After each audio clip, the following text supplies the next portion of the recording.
Hello everyone, welcome back to my channel. Today we are discuss about how bridges are built on water.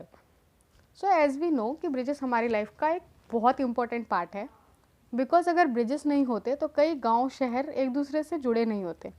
In bridges की help से हम पानी के ऊपर से निकलकर अपना टाइम सेव कर लेते हैं बिकॉज पहले जब ये ब्रिजेस नहीं थे तो हम नाव की हेल्प से जाते थे, बोट वगैरह की हेल्प से जाते थे, तो हमारा टाइम कंज्यूम ज़्यादा होता था. ठीक है, वर्ल्ड में ऐसे बहुत सारे ब्रिजेस हैं कि फेमस हैं, कुछ अपने हिस्टोरिकल रीजन्स की वजह से फेमस हैं, कुछ अपने स्ट्रक्चर की वजह से फेमस हैं, कुछ अपनी इंजीनियरिंग की वजह से फेमस हैं. तो पानी पे जो बने ब्रिजेस हैं ये कई टाइप के भी हो सकते हैं. किसी भी ब्रिज का जो कंस्ट्रक्शन है वो बेस्ड होता है उसके एरिया के कंडीशन पे. सेम ब्रिजेस हम हर जगह नहीं बना सकते हैं बिकॉज हर जगह का अपना अपना वो होता है कि वो वहाँ का पानी शैलो है या डीप है, कैसा है. तो जो ये ब्रिजेस होते हैं तो कोई भी ब्रिज बस तब तक लोड बियर करेगा जब तक लोड डायरेक्टली या इनडायरेक्टली ट्रांसफ़र हो ग्राउंड में. किसी भी ब्रिज पर कई टन का लोड हो सकता है, depends on it's load bearing capacity. सारा वेट जो ब्रिज पे होता है वो पियर्स के थ्रू ग्राउंड में ट्रांसफ़र हो जाता है. ठीक है, कुछ ब्रिजेस इसमें से हैं suspension bridge, arch bridge, beam bridge. Water में बने किसी भी ब्रिज का सबसे हार्ड काम होता है उसका फाउंडेशन बनाना.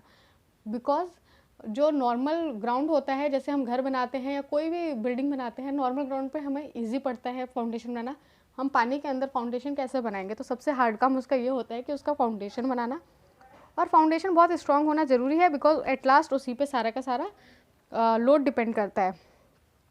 नाउ हमें फाउंडेशंस बनाते कैसे हैं.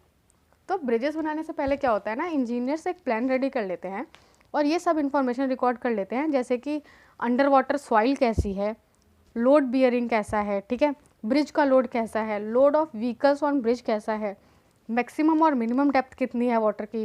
ये सारी चीज़ें इन्फॉर्मेशन है रिकॉर्ड कर लेते हैं. इसके बाद ब्रिज के फाउंडेशन का शेप डिसाइड होता है.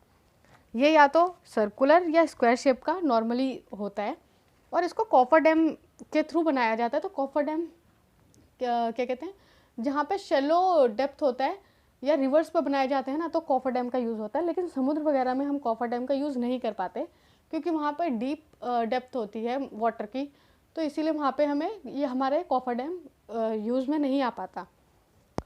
कॉफर डैम का जो ये वो है वो वहाँ पे हमारा फेल हो जाता है. सो ये कॉफर डैम बनते कैसे हैं.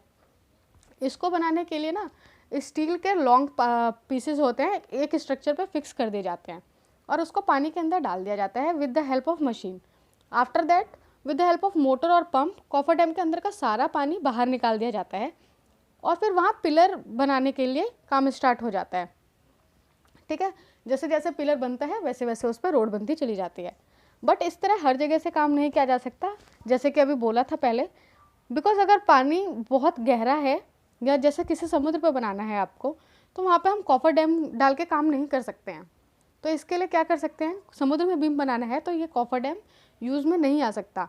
वहाँ पे बीम बनाने के लिए समुद्र में कोई ठोस जगह देखते हैं एंड उसकी गहराई मेज़र करते हैं कि उसका कितना डेप्थ है. जब इसके बाद उसमें बड़ी मशीन की हेल्प से गड्ढा बनाया जाता है. ठीक है, गड्ढा बनाने के बाद जैसे बोरवेल में बनाते हैं ना गड्ढा, वैसा गड्ढा बना दिया जाता है. बोरवेल बनाते टाइम जैसे करते हैं वैसा. फिर उस बोरवेल में स्टील या आयरन के मोटे पाइप्स डाले जाते हैं. फिर पाइप के अंदर का सारा पानी बाहर निकाल दिया जाता है. ठीक है, जब सारा पानी बाहर निकल गया तो नीचे हमें नॉर्मल ग्राउंड मिल जाएगा. उसके बाद उस पाइप में सीमेंट कंक्रीट मिक्सचर फिल किया जाता है. जैसे जैसे पाइप्स बनते जाते हैं उसी के साथ साथ उस पर रोड भी रेडी करते जाते हैं. और जो सीमेंट कंक्रीट के ब्लॉक्स होते हैं जो उसके ऊपर लगते हैं रोड नीचे से सपोर्ट के लिए, जो वो ब्लॉक्स होते हैं वो बाहर साइड पे ही बनते हैं बिकॉज समुद्र में या किसी रिवर पे तो हम बना नहीं सकते, वो साइड पे बनते हैं और with the help of machine उनको वहाँ पहुँचाया जाता है. ये सारा काम जो होता है ये मतलब प्रोफेशनल जो होते हैं वही करते हैं, जो एक्सपर्ट्स होते हैं इनमें, because these are the important decisions to make that only experts can fully handle. Okay, तो हमारे इंडिया में भी एक ब्रिज है 5.6 किलोमीटर की, वर्डली सी फेस, मुंबई में है ये. इसको बनाने में 11 ईयर्स लगे थे. So thank you for watching this video. Please do like, subscribe and share this channel.